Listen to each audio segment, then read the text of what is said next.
Welcome to the Business Buyer Diaries. My name is Nathan Platter. I'm a full-time employee, and I bought a business. I did everything right, from finding the deal, handling all the due diligence on 63 opportunities, and ultimately bought a profitable gym. And boy, was I in for a big surprise as a new owner. I chronicled everything in real time, including the biggest wins to the stressful nights at 2 a.m. I'm sharing my journey without sugarcoating anything, so you don't make the same mistakes that I did. Here's today's episode. So some update from the gym hunting process. So that one location that was like a plane flight and a car right away, talked with my spouse about it. The seller has been great. The numbers are solid. It's actually selling at only like a 2x multiple, which is actually really good. But one of the quirks to that deal was with the franchises, you have like renovations and different build outs that you have to do.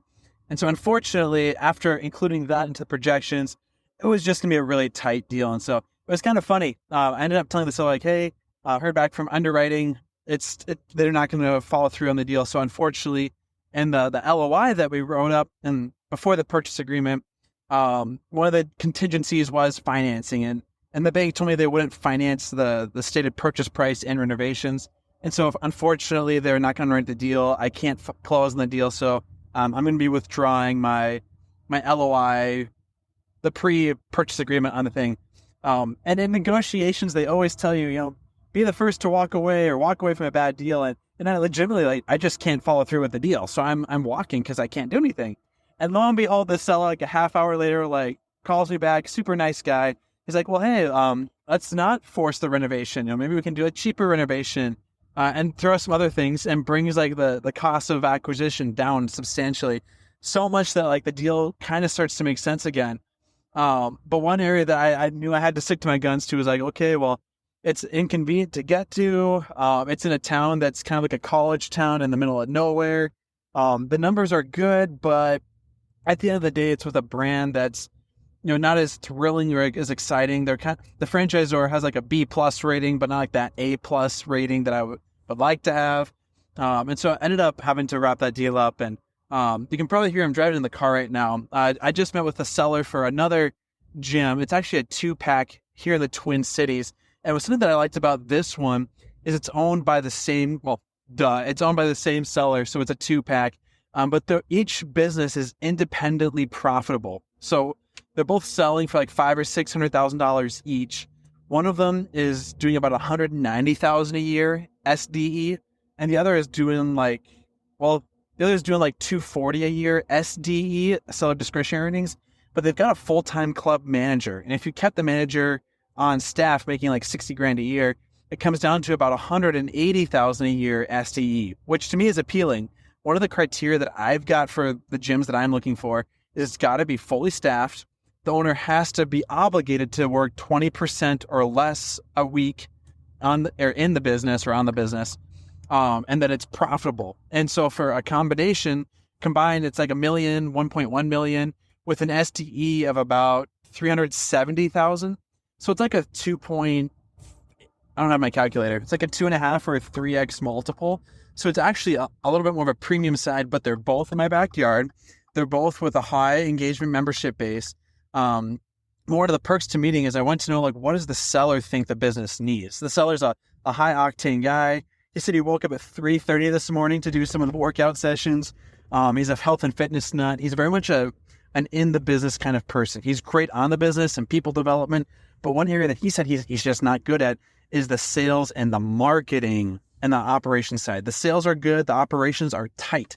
But he's not as strong on the marketing side. So figuring out when to increase ad spend, creating copy, tracking marketing channels, or finding marketing vendors and optimizing the leads system on the inbound side. And my background is very much the sales and marketing analytics. Now, one advantage that I've got is I went to grad school. I got my MBA, and one of the focuses was in marketing.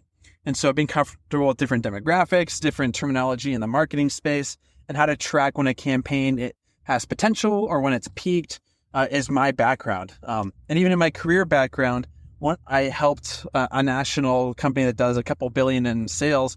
I helped their marketing team figure out when to turn off their marketing campaigns during Sunday football games. And so if they showed an ad twice, 3 times, or 4 times. At what point during a football game should they turn off their marketing dollars or their spend? Because they're now spending more than what they're going to get back on the sales end of the funnel. And I share that as an example. Like that's where I geek out on the numbers, the revenue, the ad spend, the ROAS, return on ad spend. And I'm able to figure out where there's juice left in the marketing campaign. And that's the background. I have like that business side. I just don't have like the kinesiology, the microbiology, the nutrition, or even like I don't even know all the words, but like the physiology of the workouts. And the whole time the gym owner was like pointing at me like, that's the sauce. That's the secret ingredient. Like this is the guy that needs to own the gyms. And he was just smiling, like pointing his finger at me, not in like a wagging way, but like this is my guy. This is my man kind of vibes. And so it was great. I practiced before going into the sales meeting. I call it a sales meeting because talking to a seller, it is a sales meeting. You're selling yourself. And so knowing what do they care about and worry about. And during the conversation, he muttered under his breath, like, he's glad that I'm not a PE guy. A lot of folks that buy existing profitable businesses are private equity. Folks that are looking to buy an asset and then gut it and then replace the staff with cheap labor. They're looking to raise prices, and they're just looking to make a cash cow and then kill the business. And after he made that comment later on in the conversation, I said, like, I'm not the most cash strong person. Like, I've got money to close on a gym, but like the second one, we'd have to do something creative. But like, I'm a hungry guy. I've got passion. I've worked out every day for almost 8 years, like once a day. I'm a guy that's under personal development, growth planning, career development. I want to sell these gyms someday to my staff or my head club manager or to my employee stock options. But like, here's where I want to take the business. Like, assuming I buy it, like, here's my exit plan. I'm not looking to gut it and kill it. I'm looking to grow it and sell a thriving, even more thriving thing to my staff. And it's a sales pitch. You're selling your dream, your vision to an owner who has had an exit plan for a little while, but probably for like a couple of years, they know what they want to see happen. Cause like they put their time into their members, into their staff. They're the source of livelihood for their people. And so, part of it is you want to like sell yourself. And so like, you're not trying to like bait and switch them, but you're trying to just put your heart in your sleeve and like, here's what I want to see happen. Here's what I'm looking for. Here's what you're looking for. Like, are we a good marriage together on this business transaction? And I told him as well, like, I'm not looking for a transaction. I'm looking for a partnership, a transition. And if he's up for it, like, I'd happy to pay him $100 an hour as a consultant, like an hour a month or an hour, like whatever he would want, because it's his baby. And I want to take care of my stepkids that become my kids. And I know it sounds weird, but like, it resonates with business owners. They put their time and their money and their years and their spare, like when you take a shower, like, and you have like those random thoughts about life, business owners are thinking about their business. They don't have shower thoughts, not about their business. And that's something that I wanted to just tell them. Like, here's who I am. Here's what I'm bringing to the table. Here's what I am not bringing to the table. Here's where I'm short on things. Here's where I'm not a strong buyer, but dang, here's where I'm a good buyer and that I'm way different than anyone else you'll be talking to. And just to own your strengths and your flaws. And so he really appreciated that. He resonated with that. And we wrapped up that we're going to be submitting an LOI and then a purchase agreement and a combination of a term sheet. I'll do a podcast on what the differences are because I'm still figuring it out. But I'm going to be submitting a stated purchase price. I'm going to be offering the full asking price because I do think it's worth what he's asking.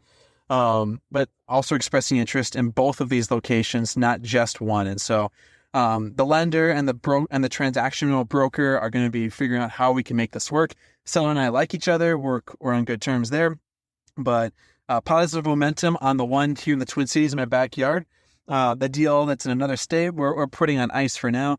And I've got 1 or 2 other combos I've been having, but man, I'm excited about this one here in the Twin Cities. So we'll keep you on the loop. And just the takeaway is you're a salesperson. You got to sell yourself. You got to sell your value. Own your strengths, own your weaknesses, and know your customer and your prospect, and be truthful in the whole time, and handle their objections and their fears, because they're good at sales. If they're a business owner, they're good at sales. They can spot a BS sales rep, but they can also spot authenticity and passion when they see it, because they hire passion, they hire for authenticity, and just bring yourself. Don't just say what you want them to say or want them to hear. And only good things can happen from there. So we'll be proceeding with some offerings, and we'll rock and roll from there. This has been another episode of the Business Buyer Diaries. Subscribe so you don't miss the next episode. I hope you're realizing that business ownership is no cakewalk. Check the podcast notes for a link to the DIY Due Diligence Program, the complete list of show sponsors, and for media inquiries. Music written and composed by Wes Schrock. I'm your host, Nathan Platter. Join me again on the next one.